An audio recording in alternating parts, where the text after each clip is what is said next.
Hello, this is saxophonist Antonio Parker, and this is A Conversation in Jazz, where we are promoting jazz through telling the stories.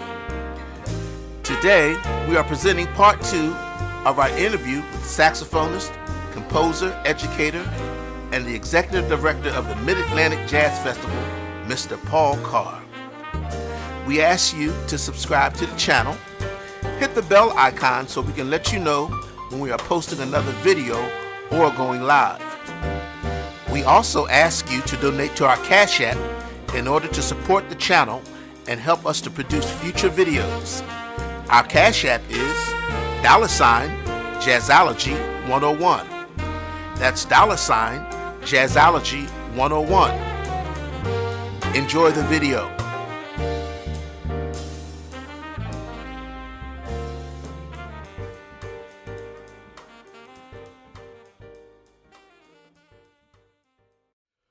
Okay, we're back. This is A Conversation in Jazz, and we're talking to the wonderful Mr. Paul Carr. Brother Paul. Thank you. Yeah, man, we learned a lot about you. In the last part, man. Yeah. You know, Thank you. I'm gonna try to run through this one. Okay. I mean, I was saying we can be up here for hours with these stories, right? Absolutely, because I want to hear some more of your stories. Oh, man. So, who's your favorite jazz saxophonist of all time?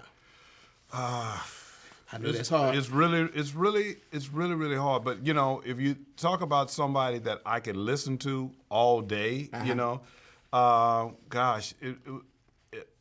between Lester Young, Coltrane, and Dexter Gordon, I love Sonny. It's hard to say because I can listen to Sonny all day long. Yeah. So it's really hard to say. You know, I would,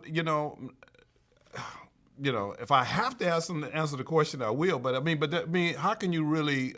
You could, and especially, I love that when you got trained of like early Prestige, and then all the way until the late '60s, and then Dexter's long career, and you just hear, and the storytelling and then Prez is like where it's all coming from, and every time I've gotten into the. I know this is not off the subject, but I've gotten into the habit of now assigning Lester Young solos to my students, and I'm like, so of course I got to go listen to them and learn them myself, and really know them inside and out. And it's just so much it's so much about lyricism that you learn from that. Yeah, wow. So that's a really tough question. Yeah, it's one of them I just wanted to, Yeah. But you perform internationally, right? Mm-hmm. And how's that? I heard about you doing something for the late King Hussein. Oh yeah. Now that was with a variety band. Back in the mid '90s or whatever. This variety band that I used to play with. We used to play at the White House all the time because the leader of the band knew one of Hillary Clinton's event planners. Oh, wow. Yeah. And so whenever there was an opportunity for them to have a band that was not a military band, she would always call this guy Glenn Pearson. And so, I played with him. So we played at the White House during the Clinton administration. I don't know how many times. I don't know how many pictures that I have of that. And so at one of the events, the ambassador to Jordan heard the band and says, "Well, why don't you come over and play for Queen Noor's 40th birthday party?" Yeah. And boom, we went, and I would say that was like one of the best trips because. We never, when I put my luggage in, I didn't see my luggage again until it was in my room when we got to Amman, Jordan. I never, we walked through all security.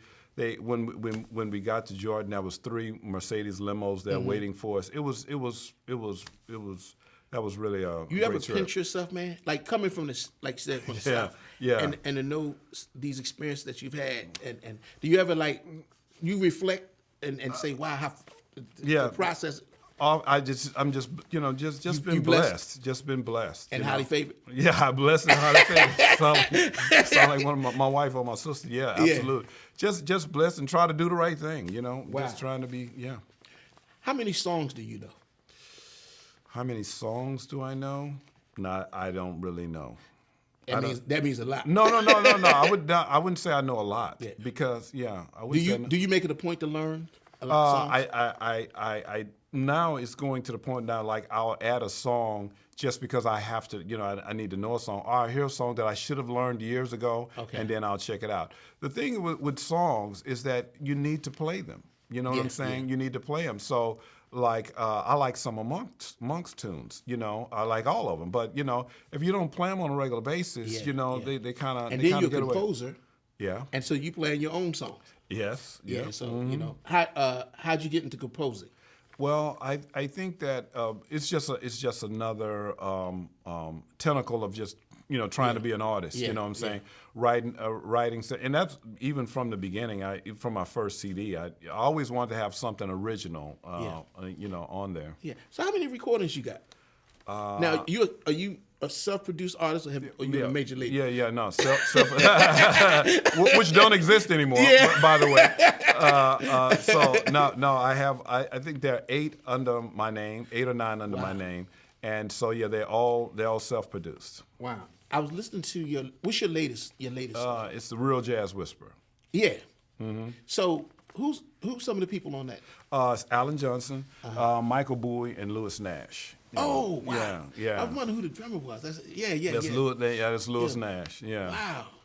You develop a lot of friendships with a lot of and it's cats. Yeah, but I met Louis when I was in college down in Texas Southern, but since from doing the jazz festival, we reconnected and I got to be able to. So when you do a recording,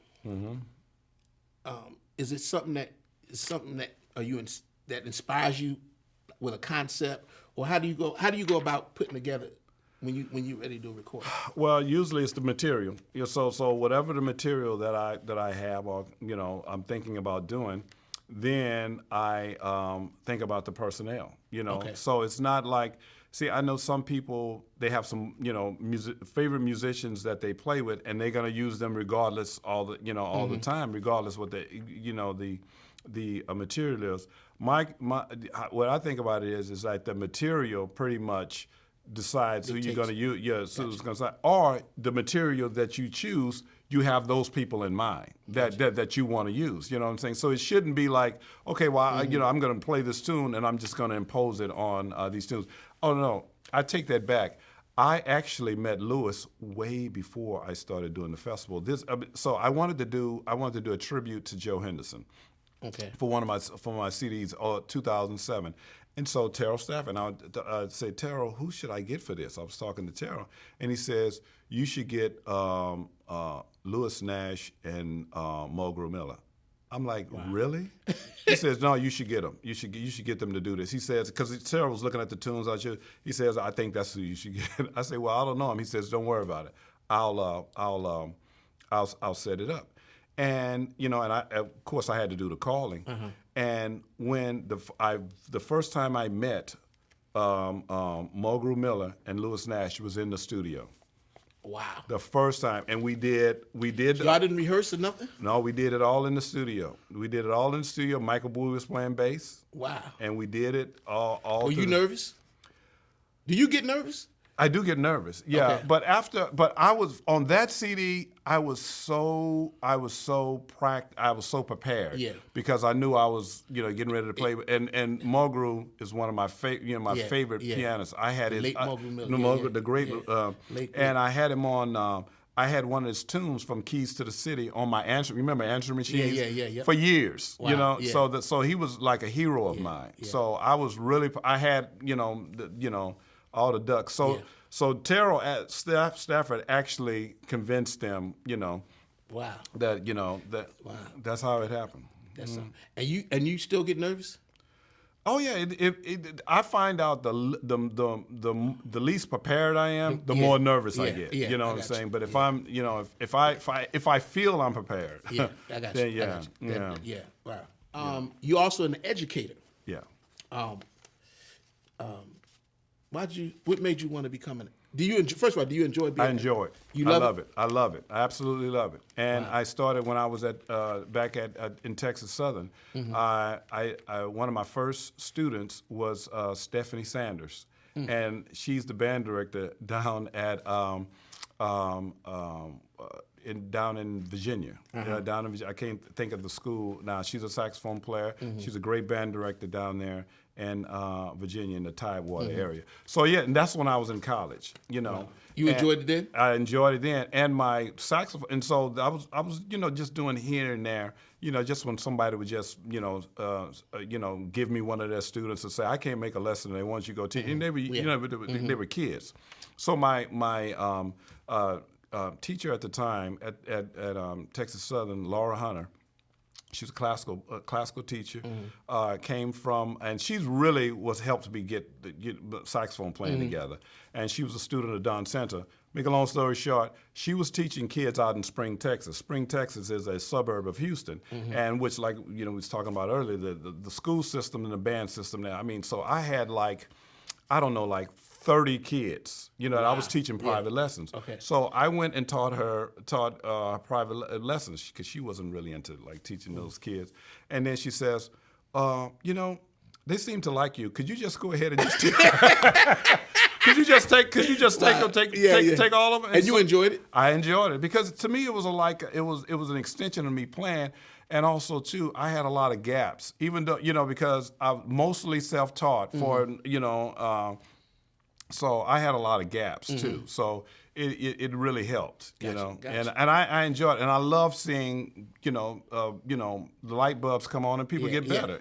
People get, especially kids, and So, what is the Jazz Academy? Jazz's Academy is Jazz Academy. Well, now it has, because of branding issues, I have to call the Paul Carr Jazz Academy. Okay, gotcha. Because there's so many jazz academies. Gotcha. Only because there's so many jazz academies. It's basically something I created because I was teaching, at home, and I would have these kids that were ready to play in their high school jazz band, but because there's only 5 saxophones and seniority or whatever, they didn't make the band, even though they might have been, pretty much better than the person because, seniority things and how things are normally set up. So I said, want to find somewhere where they could play. So I started with a camp. And I think the first year. What year? It was 2003. 2000. Okay. Well, the first year started with 21 students. 16 of them were my saxophone students. Wow. And we had we had enough to get a rhythm section out of that. And it just, it kept, it grew from there. And I think about the third year, we had to move to a bigger spot to accommodate more more kids. Who are some of the musicians that come out of that program? Gosh, I'm gonna say the Anderson twins, Peter and William Anderson. Did Elijah? Oh, absolutely. Elijah Barbett, Elliot Sepper. Wow. Sepper, Really? Okay, I didn't know. Oh, absolutely. Elliot Elliot was there. Yeah. That's beautiful. The Latona brothers. They're more recent. And they're down. They traveling the world. Absolutely. Braxton Cook. Wow. Braxton. So Braxton Cook came to that. He came to the camp, and the thing I give Braxton a lot of credit for. Braxton came to me kind of late, which is 10th grade. And usually I like to get the students a little bit earlier before they start forming a lot of opinions. Gotcha. But so he was playing, and Braxton was he could play a little bit better than most of the kids. So he was playing. He was 10th grade, and he was doing a lot of chromatic scales. So I cut the band off and I said, "Hey man, you're just playing a bunch of chromatic scales. You're not really." And one of the kids that went to school with him was like smiling and laughing, looking at us, "Wow, you're telling Braxton Cook that." But instead of him, getting some type of attitude, he signed up for lessons. Wow. He signed, and he took lessons all the way, almost to the time he left. Man. Yeah, until the time that he left, and then he went to Georgetown. He went to Georgetown. He did a year or two there, and then he went to Juilliard. He still would come back every night, even when he was at Georgetown for a lesson and stuff. He's doing wonderful. Yeah. That must be a great feeling, man. And Elijah's doing some great stuff, man. Elijah, I still remember the day in jam camp, and I cut the band off, and I said, hey, man, we were playing Ricardo May. I still mess with him about that. Say, hey, man, you're not going to E flat major, bro. Yeah. So now. So what are some of the things you stress when you to your students? It's just the core stuff, sound, time, and hearing, hearing, and being able to, we got to use your ear. So we do, a lot of that, and then there's some core. There's a few core lines that I want them to learn. Stuff like that. The same stuff that everybody do. Yeah, man, that's beautiful, man. Yeah. So you ever have a reunion of the? Maybe I'd like to do that one of these days. Why not? I hate to name students because I'm sure I'm forgetting. Yeah, so that's why I said names. Yeah. I put you on the spot of that. Yeah, it's like because it's on all instruments that have come through the camp and that have done wonderful things that are amazing. Wow. Yeah. Dang, man. And I didn't know this, man. I know you all this time. You doing? And I've seen a lot of those guys I saw when they were coming out to the jam sessions and stuff. Right. And just getting it. Now they. Right. Yeah, man. Right. That's the beautiful thing about education, man. Is to what I learned. When I first started teaching, I thought I was trying to get an immediate result. Right. I teach in the system. Right. I understand. Yeah. And what I learned was that, and it took years for me to understand it because some of the kids that I've taught, I run into them when they're adults. Right. And it wasn't about music. Right. But it was just about life. Yeah. I used to teach life through music. But then and they would come back and they would thank you. Of course. And they really appreciate it. That's the best feeling. Isn't that good? Isn't that a great feeling? Isn't that a great feeling? I had a student hit me up a couple weeks ago on Facebook. He just Messenger. Mm-hmm. And I done told him it had to be almost 15, 20 years. And he had another student that I taught that was at that school when they were in fourth grade, and he wanted to surprise her, so he did a video, one of them video messaging. Right. And man, we sat up and talked for about 2 hours, and he was he's not into playing instrument, but he's into rapping, exactly, and producing and all that. Right. Yeah, man. But he didn't forget your lessons though. No, man, he didn't forget. Yeah. That's what I realized. It's about planting seeds. Absolutely. And you don't know where. They're going to go and they might find some other teacher and they're going to add some to the pot. Right. Boom, bam. But we're basically teaching them, how to think, how to organize, because ultimately it's up to them. Yeah. But, Yeah, man. Oh, wow. So with this pandemic, are you doing it virtually now? Yeah, I'm doing it virtually now. I know that's challenging. Yeah, it is because some of the things that I was doing that at least I thought they were successful. I would do them right in in the in-person thing. But now doing it over the internet. It's a delay. It's a delay, and so it's in me stressing ear and call and response. See, I would always play with my students. I know some people has told me that they I took a saxophone lesson with so and he stayed on the piano the whole time, and I wish I could do that. You know what I'm saying? But I like for them to hear in their voice that they have on the instrument of what what I'm talking about. You know what I'm saying? So. Yeah.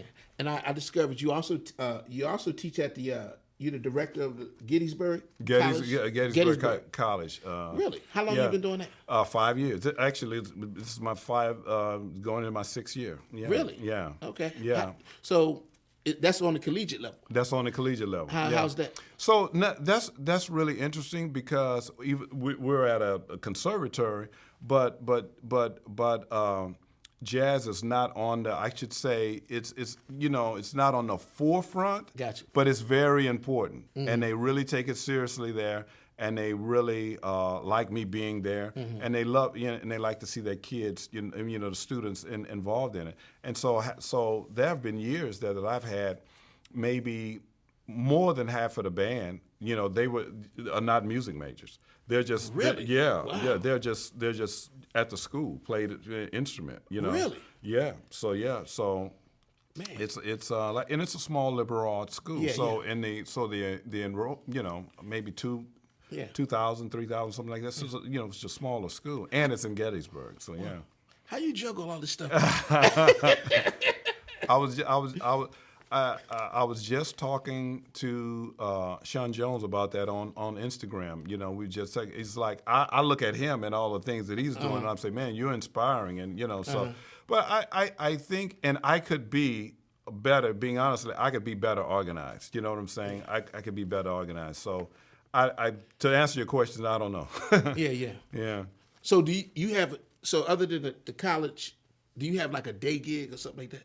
No, no. So and I'm adjunct. So the only thing I do at the college is the big band. What's it like? So you, for the most of your career, you work for yourself? Absolutely. Mm-hmm. How's that? I think you work more hours when you work by yourself. But you love what you're doing. Yeah, exactly. I think that because like we were talking earlier off camera about, it's like you always have to think about, promoting yourself, putting yourself in certain areas, and and that kind of a thing. And I've got better at that, but it's it's still it still could be. Yeah, I played on the street corner for 10 years. Like that's how I made my money. Like when I was in high school, and I would perform in arts. I would go downtown and open my case up, and that's how I made my money. Right. Then when I got to D.C., I would go to Georgetown and do the same thing. Yeah. And it was good because I had no bills and all that. Right. When I moved out of the dorm into a house, then she it kind of, so that's when I started gigging and but I was a hustler. Right. I knew I owned my time. Absolutely. I wasn't on no clock. I ain't had to wait 2 weeks for no money. Right. And all that. Right. So then when I started when I got into teaching, I thought I was going to be a teacher for just a couple of years. I was going to make just make a little money, cool some things out. Yeah. Of course, got married, had my kids, and then man, and then so for 25 years, almost 25, I've been trying to figure out how to get out this teaching. At this point, you might as well just go wait for the retirement check. Well, when I turned 50, I kind of said, well, maybe I. But there were some years I took off. I said, I'm gonna take off this year because I want to. Oh yeah, I want to do this music, And I lost my hustle. Right. I lost that. Right. I lost that hustle, man, and that I had when I was playing the street corner because I was used to those checks. Right. But I'm gonna tell you something. I think playing on the street corner should not be underestimated because see, you really actually get to find out what actually works and what doesn't work. Yeah. Because like you say, you're playing for tips. Okay, now if I do this, if I do this, I get more tips. If I do. And usually it's something that I would go between Bird and Grover. Yeah, that's what I'm saying. Yeah, you find out what works. They love Grover. I would do my Grover impersonation, man. You find out what works. Yeah. So you received, man, several awards and acknowledgments for your work as a performer, presenter, and educator. Some of these include the prestigious Howard University Benny Golson Jazz Master Award. Yeah. Wow. The County Executives Education Award from Montgomery County. Right. And you were selected as a jazz hero by the Jazz Journalists Association. Yeah. Is that a good feeling? It just means that you're old and you've just been around. You've been doing it long. You've been around here a long time. That's all that means. No, man, but you just you put I that tell work you, in, I was really blown away by the Howard award because to be acknowledged at the school that you went to is just I mean because it's I mean there's so many deserving people that they and just to be acknowledged by them, it just really kind of blew me away. I mean, I just. Did you cry? I might have. Why you do that?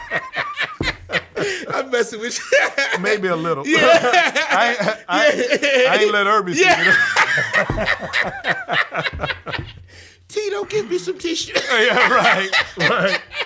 And it was Davy Yarbrough at the same. He was receiving an award, and the great Hubert Laws, who's from Houston. Wow. So all three. I've done something with Hubert, with the Smithsonian jazz master. Right. He's a cool dude. Yeah. He's very, very cool. You talking about laid back, cool dude? Definitely. Wow, that's beautiful, man. Yeah. But you, man, you put that work in, bro. You know, and you know, and I know it ain't easy. It's never easy. But I always think that I could work a little bit harder. You know, so you know. Keep doing what you're doing. I could always work a little harder. So let's talk about the Mid-Atlantic Jazz Festival. Mm-hmm. Okay. So you reestablished the festival, which was once the East Coast Jazz Festival. Right. Okay. And I think I played on the very first one. East Coast Jazz Festival. East Coast. Oh wow. Yeah. Mm-hmm. And that was I think was it founded in 1992 or something? Right? 92, yeah, by Ronnie Wells. Yeah. Ronnie Wells and her husband Ron Ellis. Okay. Elliston. And that was the Fish Middleton Jazz Scholarship. Yeah, scholarship. Yeah, and okay. that was. And I'm sure you played on some of those. Oh yeah, well, so I actually played in Ronnie's band. I was the saxophone player. Oh, okay. Yeah. And she also, and I was one of the judges that selected the 10 finalists for the Fish Middleton. Yes, I was one of the judges. So I got to see the festival how it was being put together. But of course, I wasn't thinking about anything like that. But I used to be over our house when we were doing. I mean, we'd have long days into the wee hours of the night. Selecting those scholarship recipients. So how long did the East Coast? How long did that festival? About 15 years. It was 15 years. Yeah. Wow. Mm-hmm. And when she passed, it kind of the festival passed. You know that was it.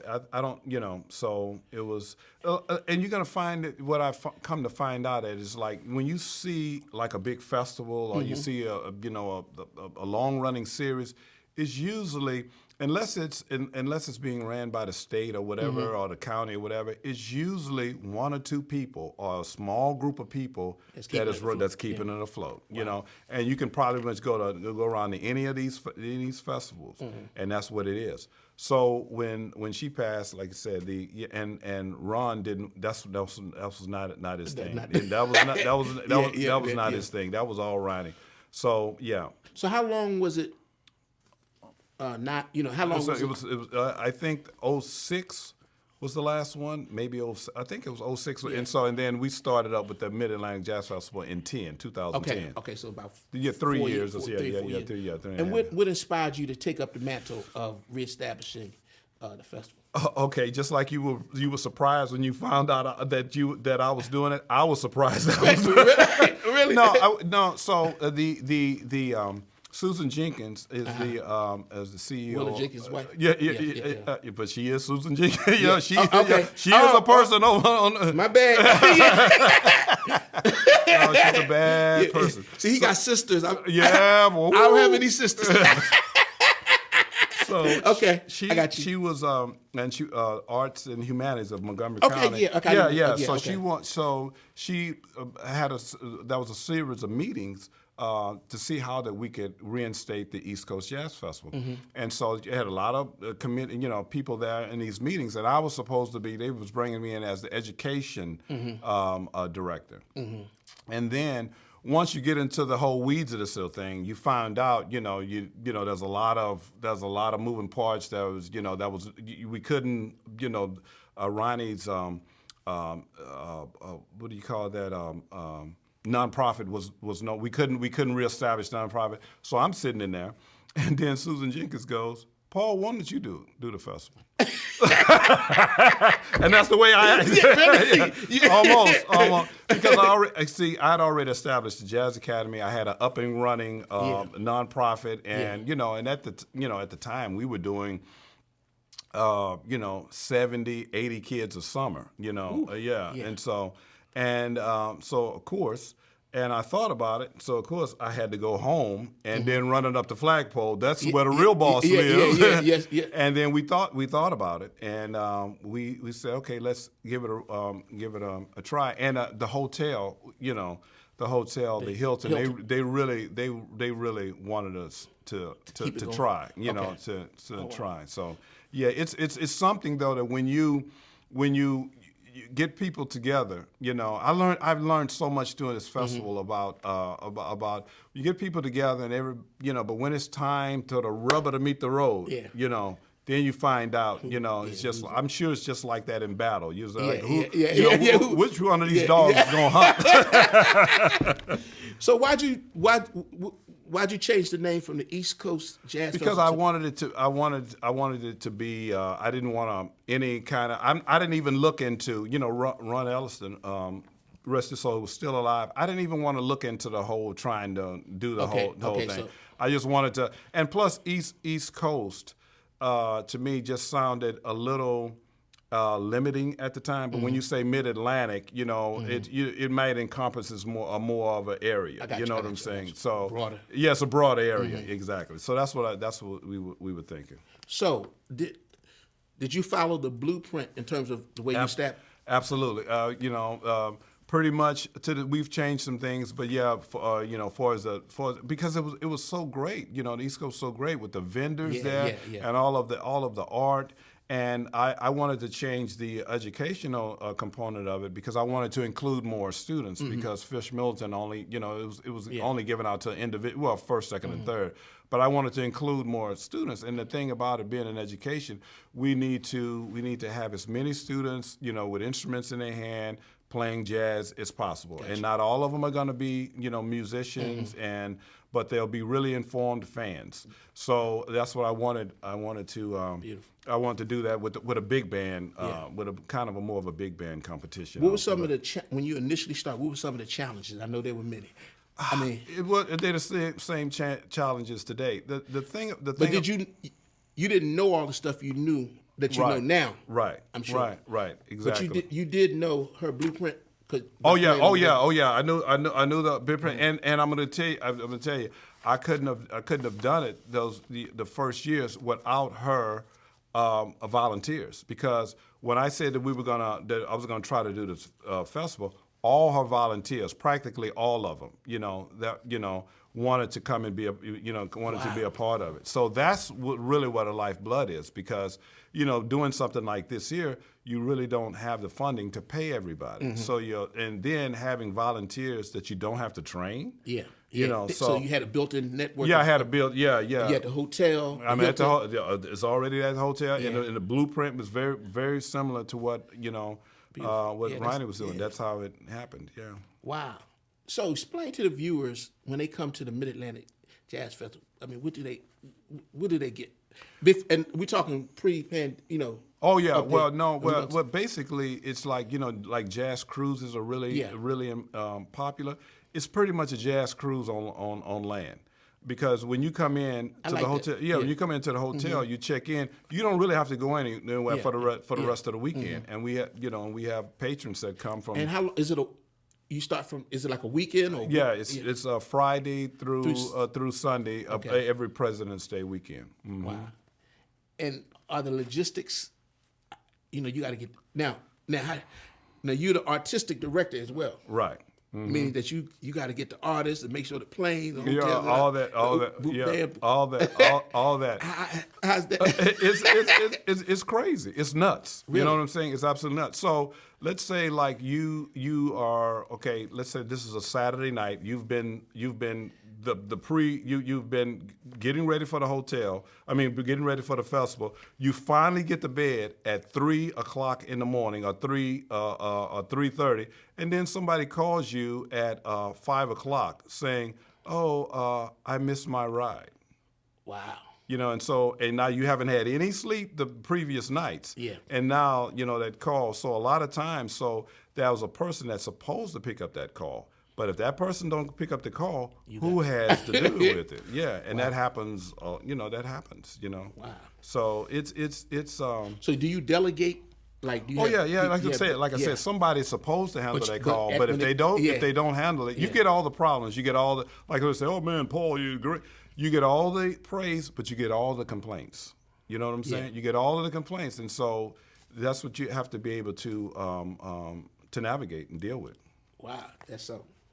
So, this year we got the Mid-Atlantic Jazz Festival. It's going to be a little different. Yes, it is.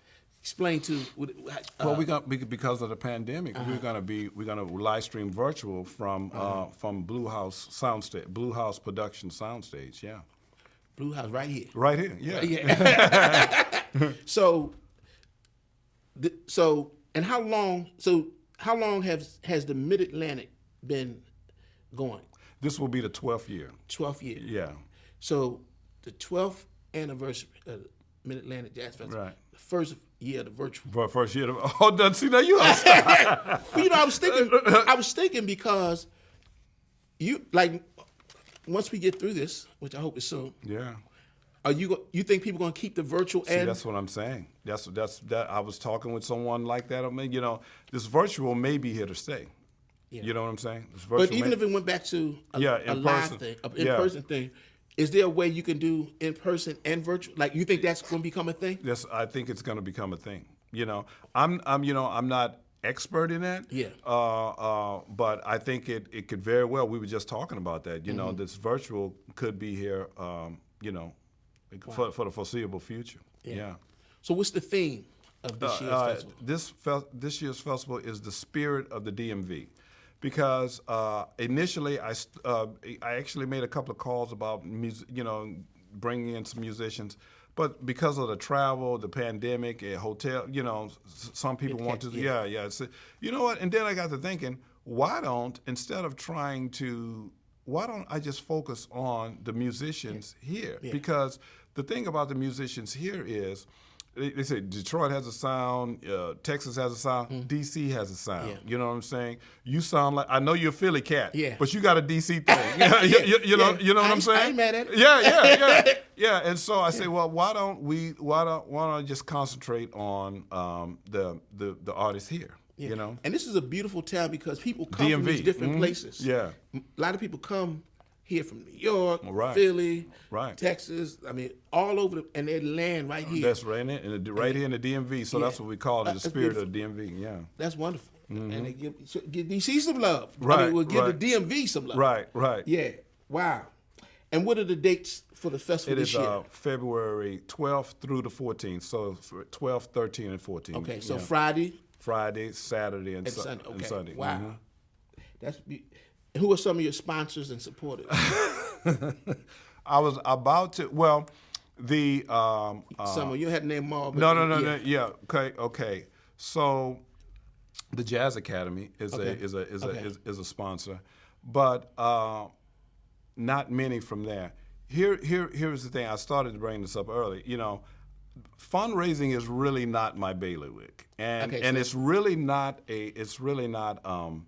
which I could say, it's not at this point. It's not an excuse. You should learn how to do it the way I think. You know what I'm saying? But we were talking about all men are not created equal on the thing. Yeah. That's something that I wish I was a little better at. Fundraising. Cool. But we have some great. We get donations from people that really understand what we're doing, and they're not corporations, and they're just regular people, just people that just love jazz and love what we're doing. So your wife, Carmen Carr, what's her position? She's the business. Financial person, yes. Yeah, so that takes a lot of that helps, and I'm sure. Absolutely, because a lot of times, I'm always very risk averse or budget, thinking. But she knows, she has an idea of what the numbers are. Now at this point, I kind of do too. Yeah. But she's really. She's far as the brains behind the whole financial component and trying to make things work. That's her. So do you start planning for the next year's festival right after, or do you need a break and then? Oh, I definitely need a break. I definitely. In some years, the break has gone too long. It got to get to you. Yeah. And so one of my good friends, Pepe Gonzalez, he calls bassist. Yeah, and great educator, and he worked with me at the camp for years and years from the beginning. He my nickname is for him. He calls me Last Minute Paul because I sometimes work in that space, and not everybody can work in that space. Not every people need And so he gets on me about that. But yeah, you really should take like a month off and really start. The festivals that were I had the least amount of stress, that's what I did. Gotcha. Yeah. And so how do you, like, you bring some major cats, man. I've seen Branford, Bobby Watson. I guess having a relationship with that does help. That does help. Tim that does help. Terrence. Terrence Blanchard, Yeah. Mulgrew Miller, of course. Wow. Christian McBride. Yeah. Christian McBride. Yeah. So how do you get these cats, man? He's like, yo. No. I know them cats can be pretty pricey. Oh, absolutely. Yeah, and so a lot of art, we've had Gary Bartz. Yeah. A lot of artists they realize what I'm trying to do, and some of them are they're understanding, Gotcha. And some are not, and I Joey DeFrancesco. Yeah, Joey, yeah. Some are not. Some of them this is what they do, and I totally, being a musician myself, I totally get all of it. Yeah. You know what I'm saying? But I have done the same thing for people. You know what I'm saying? I did the same thing for when Ronnie did the festival. Yeah. I never. She'd call me to do something. I never asked how much it was going to be because I know what she was doing, and it was always cool whatever she paid me. So I think that's. The music. I think that's I'm getting that back sometimes. Yeah, pay it forward. Yeah. I'm getting it back sometimes. Yeah. It's beautiful, man, and you're doing a great job. Oh, excellent, man. I'm very proud of you, man. As a fellow musician, you're doing a wonderful job, man, and man, keep doing what you're doing, and supporting the music. I'm trying to find my little way to support the music. Hey, I remember what I did the big band, Mid Atlantic Big Band. Yeah. And you were playing lead alto, and you were like killing it. You were tearing it up, and Alan Johnson kept calling your name, Antonio Parker. You wasn't even playing, Antonio. But and then you did the big band when we had Wyclef. Yeah, man. Man. So thank you, man. Or I always find my way on it. Yeah. Whether I'm playing with somebody. No. But no, man. There's a lot of beautiful musicians, man, and there's enough love to go around. Exactly. When it's your turn, you get it. And, right. And you just, Right. But it's beautiful, man. I mean that we have 2 or 3 festivals in this in this absolutely. area. I think we got Mid Atlantic DC Festival DC Jazz Festival. The one that Herb and Aaron. Capitol Hill. Capitol Hill Jazz Festival. The Rosalind Jazz Festival. Okay, the Rosalind Jazz. So and it brings the community together. Right. And it's local, national, international. Absolutely. It's a beautiful thing, man. So we got a few more questions. Okay. How can people learn more about the Mid-Atlantic Jazz Festival? Well, they could go to midatlanticjazzfestival.org. You can talk right there. Okay. You can go to www.midatlanticjazzfestival.org, or you could call us at 888-909-6330. We would love for you to do that and look at the lineup and for this year.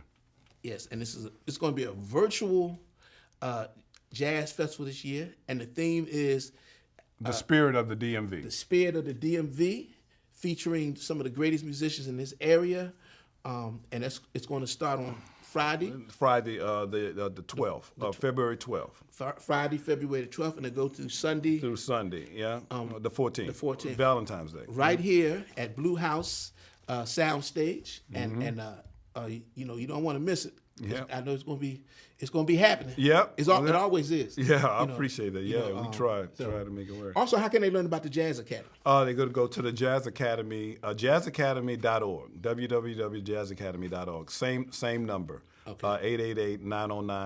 888-909-6330. Actually, the Jazz Academy produces the Mid-Atlantic Jazz Festival. Okay. Mm-hmm. Okay. Kind of like how the Fish Middleton. Right. Exactly. Gotcha. Yeah. Okay. Mm-hmm. Beautiful, man. No, thank you, man. We learned a lot about you, man. You're doing a wonderful job. And you as well. I appreciate you. Yeah. Man. You're my big brother. Yeah. Right. I'm I learning. appreciate that. Yeah, man. And man, however I can help you and support what you're doing, man, just, I'm a phone call away. Absolutely. So, man. man, but thank I you. Appreciate that. Yeah, man. Thank you, Thank man. you for coming on, man. And I'm looking forward to the virtual festivals this year. All right. Thank you, man. And we're gonna make it happen. All right. All right. Appreciate it. Thanks for having me. Yes, sir. All right. That's it. You were listening to the wonderful Paul Carr. This is a conversation in jazz, and we'll see you on the next one.